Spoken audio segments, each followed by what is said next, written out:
Hey, welcome to Sports Sunday.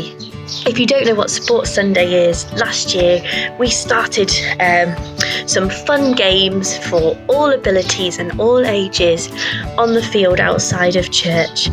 And this was a great opportunity to be active, have fun and build relationships and get to know different people in church who we might not come across normally. Unfortunately, we're not going to be able to do this year, but I thought we could have a Sports Sunday challenge each week over the summer so that we can enjoy some time together. Perhaps you could share a picture or a video of you playing the game and challenge your friends to play it too. A quick note, you don't need to be sporty to play. If you're allergic to the word sport, then don't worry. This is not to do with how fit you are, how agile you are. It's not to do with being the best athlete you can possibly be. This is just some fun to enjoy together. If you're not very sporty, you might not have a football around or any of the things you might need to play a game. But for all my games that we will play, you will hopefully have something you can use. You might be able to use some teddies, maybe a bundle of socks. I am in my garden. And as you can imagine, with 3 young children, our garden isn't always in the best shape, but here it is. And I've set up our over the hedge game over here. In our game, you can have 2, 3 or 4 gardens and you need an owner for each garden. Okay, so here I've set up for 4. And as you can see, there are a random selection of objects in each garden. There you go.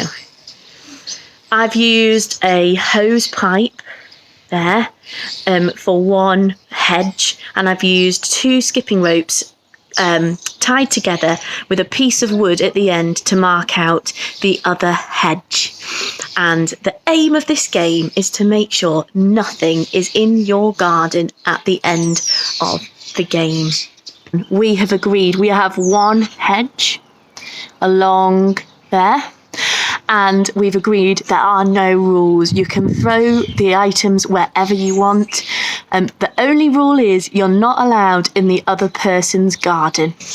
Are we ready to play?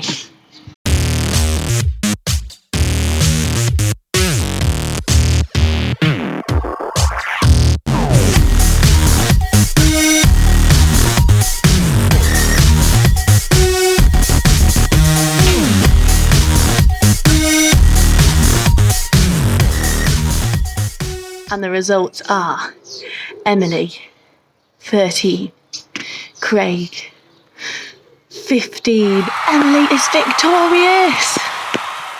If you don't feel like you've got enough energy for this game, just make the gardens really small. If you get bored of this game because it's too easy, then make yourselves blindfold, find a scarf. Obviously, you need to check what's going on around and what obstacles you might have in the way. For example, you might not want to play this blindfold if you've got a paddling pool in the way. Although it might just make it a bit more fun. You want to burn off some calories, make the gardens really big, or even put them in the 4 corners of your garden so that you have to throw a lot further. So there's your game for this week. Whether you want to make it easier or less active, or you want to make it more difficult or more active, let us know how you've got on.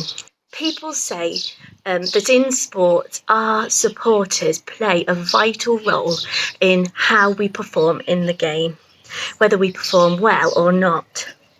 In athletics, you might have heard of something called the slow clap. This is like a world famous clap where just before the long jumper goes to run and do their jump, or the high jumper goes to do their curved run to get as high as they can, they start this clap.